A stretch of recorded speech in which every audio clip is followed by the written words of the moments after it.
And the other thing that was kind of alluded to is that you're not the only one.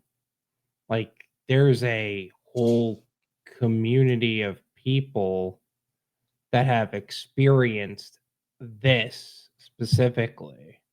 And it is what, from the last point, it's like 700 people or something like that. 700. And what I don't understand is I know some bigger companies that I can't name, but Mhm. they purchase food trucks and trailers from One Fat Frog, and they never had an issue. They didn't do this to the bigger companies because the Because bigger they lose. companies have lawyers, right? They did it to us because they knew that no one would help us. And it was easy to do because 80 to 90% of the consumers are Black and brown. And I don't want to play the race card, but when you have people who English is their second language, they don't really know how to communicate, they're eager to, start this business because they're so excited.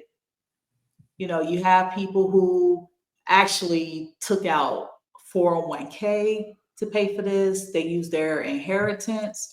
They, saved up the money and gave to these people. And it's like they preyed on us. They preyed on us because they knew how eager we were to get our businesses started. They Mhm. knew that, you know what, we're going to keep, stringing them along until we get what we want. And another thing that I don't like is right now, you have so many of the victims that are silent because One Fat Frog threatened them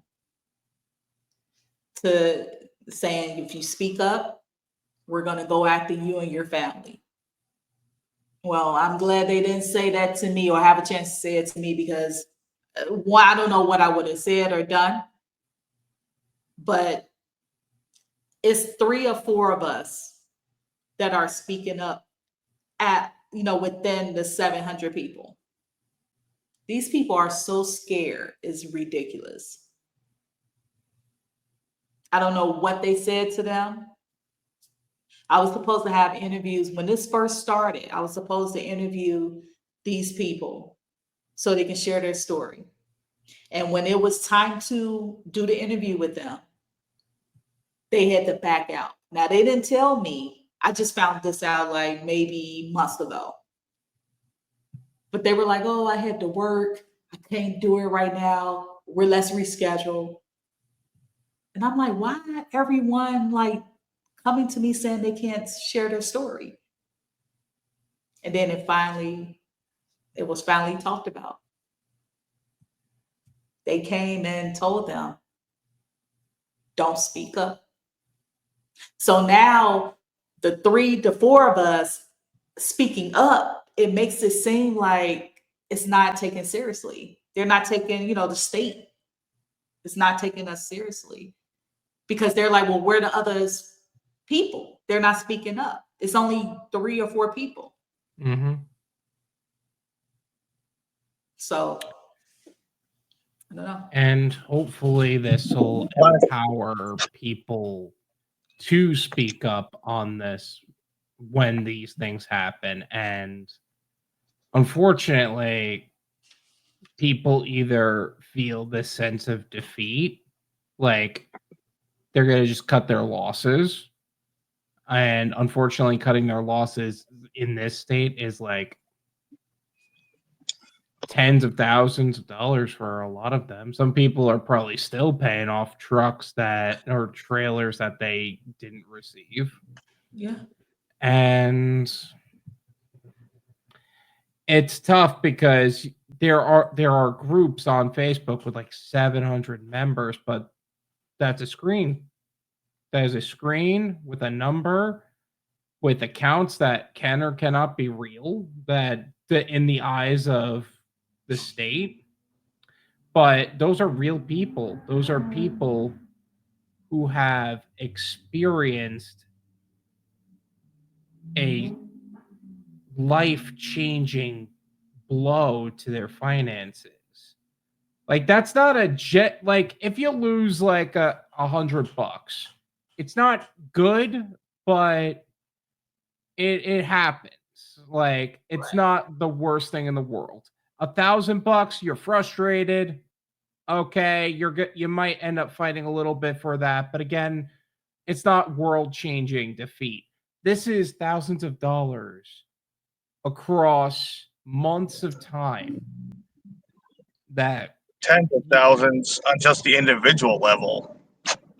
and yeah, and that's just the individual level. Keep in mind, this is like, what was it, $30,000+ per trailer to end up getting financed through hundreds of these people. Like, that's hundreds of thousands of dollars, if not into the millions.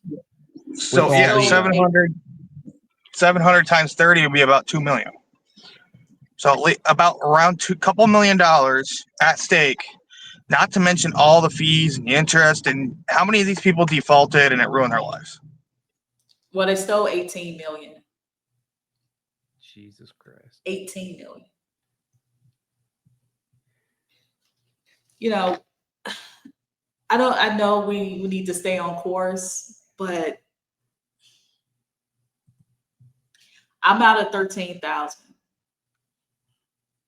It's people out of 50,000 cash. Mm-hmm. Like 50,000. And I think the ones who paid in cash, that was like taking candy from a baby.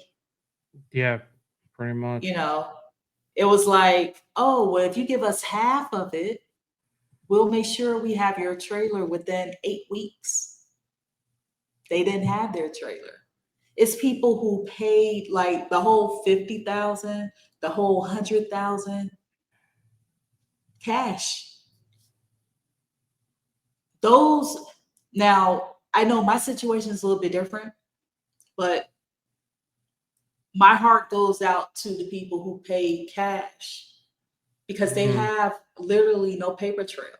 Yeah, they gave them an invoice, but it's not like, you know, you put it on a credit card and you have that paper trail, you know, to dispute. You can't really dispute cash. Yeah. It's gone.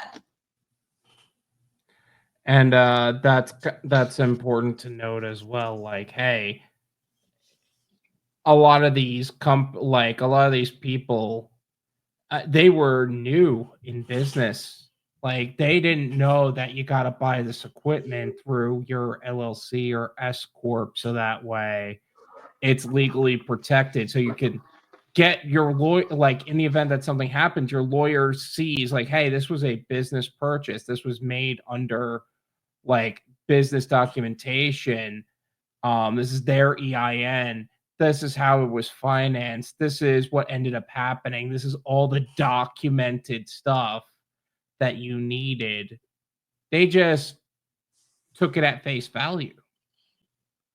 That's not something you take at face value, especially from salesmen. And like, Yeah. but somebody who is super well versed is going to know that. But what about the person who came from their home country who thought they had it, like they were going for what they were told was the American dream, being in business for themselves? Questionable English, they fought through the immigration system, got here legally, got their papers, was gonna be in business for themselves, and this is their experience? Or what about somebody who didn't exactly grow up with money, but had a dream to have that money, to have that like life that their parents they loved them very much, but just couldn't give them the life that they wanted. And because of that, they ended up they said, I'm gonna do this for the kids I will eventually have, so I can provide them the life that I wish that I had growing up. And this is their experience. What talk about an American nightmare. Oh my gosh. And I'm in it. Like, I feel like I'm in a nightmare every day. I can't wake up. Like, did this literally happen to me? I mean, I started my business in Houston and decided to come here to grow it, to get a food trailer. And I end up in this situation. But I think now I came here to grow my business.